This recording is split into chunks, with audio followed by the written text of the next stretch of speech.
Alright, so we're looking at examples of the singular value decomposition and applications. I'm going to do another least squares fit. I've got a lot of this already typed, so you'll see a lot of things appearing here. Hopefully it will be there long enough that if you need to copy it, you can. So what I'm going to start out with is this data set, which is the average monthly temperatures for Johnson City, Tennessee over the past 5 years or so.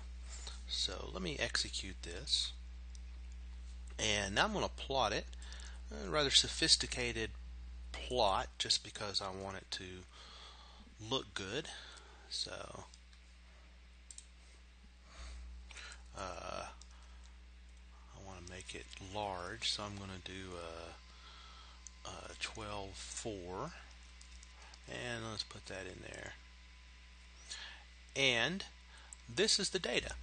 So you can see in degrees Fahrenheit, you see a sort of an oscillatory type of pattern over the past 60 months or so.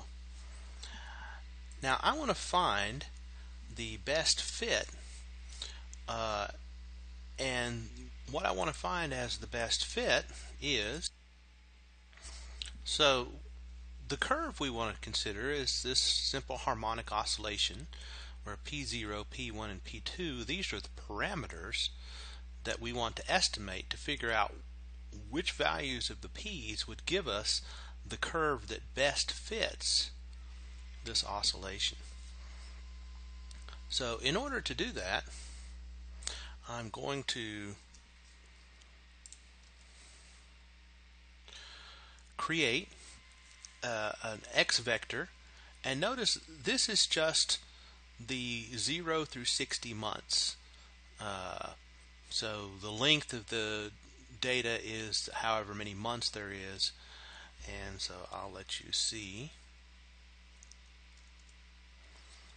that X is just 0 to 60. B here is actually the V stack, so our B coefficient is actually the data. Now I'm going to create a matrix A,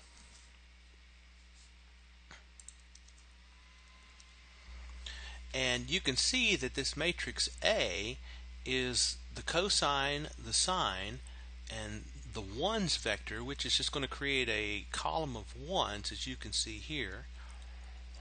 These numbers that you see, cosine 2 pi x over 12, sine 2 pi x over 12, of course I could have reduced this to pi x over 6, but then you would maybe not have realized that we're looking at 12-month cycles here.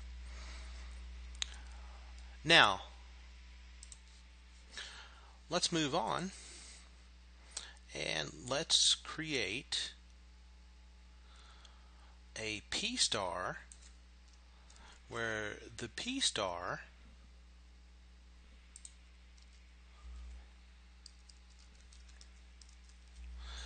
is the parameter estimates, and notice that it's this matrix inverse or this matrix of the pseudo inverse of A times B. So that's just A dagger times B, and that gives us this least squares best fit, or the best fit in least squares sense.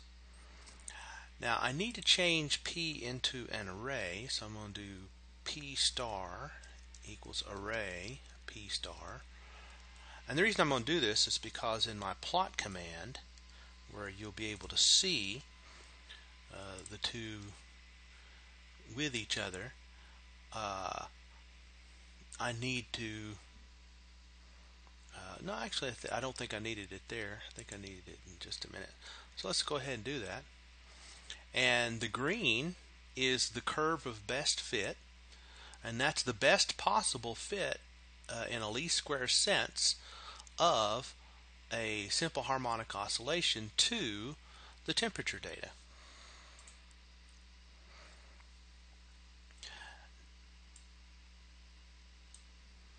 Now I need to calculate the norm, and this is where I need a P star to be an array, because it shouldn't be a matrix, it should just be a vector. And notice now the norm is 25.66, but notice that's over the entirety of that. So you're looking at, if you roughly divide that by 60, actually we should use a more valid statistical measure in which we square that and divide by 60, and then we take the square root of the result. This is the root mean square error, which means that on average we're about 3 degrees off. On average, you can see some places where it's a lot more than that, a lot more than 3 degrees, but that's sort of the average error.